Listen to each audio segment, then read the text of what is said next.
Hello, my name is Dr. Sarita Salzberg. I am a physician, board certified in family medicine and addiction medicine. I've been helping people for 25 years. I'd like to talk with you about weight loss and some fairy tales, myths, and truths of weight loss. The first fairy tale of weight loss I learned early on in my childhood. And this is a fairy tale book that is a wonderful, hopeful thing to read that my mother would bring home from the grocery store about every 2 weeks. We would have Women's Day, Family Circle. All the magazines were telling the same fairy tale. You could have a decadent dessert, you could make wonderful food, and you could lose 43 pounds in a month. And then once you stopped this diet, you could go back to your normal living and have cookies and cakes and enjoy your life. So that's one fairy tale. And I have tried these things and they haven't worked, and they don't work for most people either.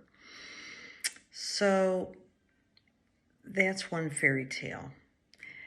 The other fairy tale I really like is The Little Prince. And this is one of my favorite books. And in the book, the little prince has a flower on his planet. And the flower says, "I'd like you to build me a globe because the giraffes don't do well for me on this planet and I'm getting sick." So the little prince does build the flower a globe, but he doesn't really trust her. He wonders why she needs a globe when all the other plants on his planet are doing fine. And then they break up, and then he goes on his journey. Years later, I thought about the flower, and was she being truthful, saying she needed a globe when she grew from a seed in the earth in the little prince's planet? Well, as I've grown older, I've realized we are all misplaced in time and space when it comes to weight loss. So I'm not saying all of us, many of us are misplaced. Dr. Pradeep Jamnadas, a cardiologist, had mentioned that we are like cactus living in a rainforest. If you took a cactus from its native place in the desert and you put it in a rainforest, the cactus would wilt and die.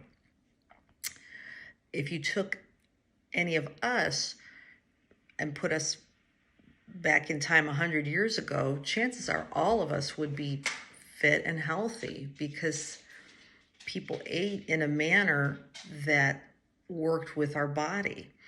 People ate less frequently. People ate foods that were natural and not processed.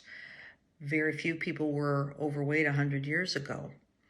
So I would submit that we all are cactus, and then again, are we all cactus? I shouldn't say that. Some of us are different types of plants. For example, this plant, a deciduous plant, is growing fine in the rainforest, and it came from up north and it's growing in the rainforest.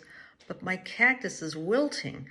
So we need to build a globe around ourselves of healthy patterns and healthy foods and healthy habits that we can live with. Part of it is protecting our time and the times that we eat. And part of that is intermittent fasting, which I would refer you to the work of Jason Fung and Pradeep Jamnadas are excellent resources on intermittent fasting.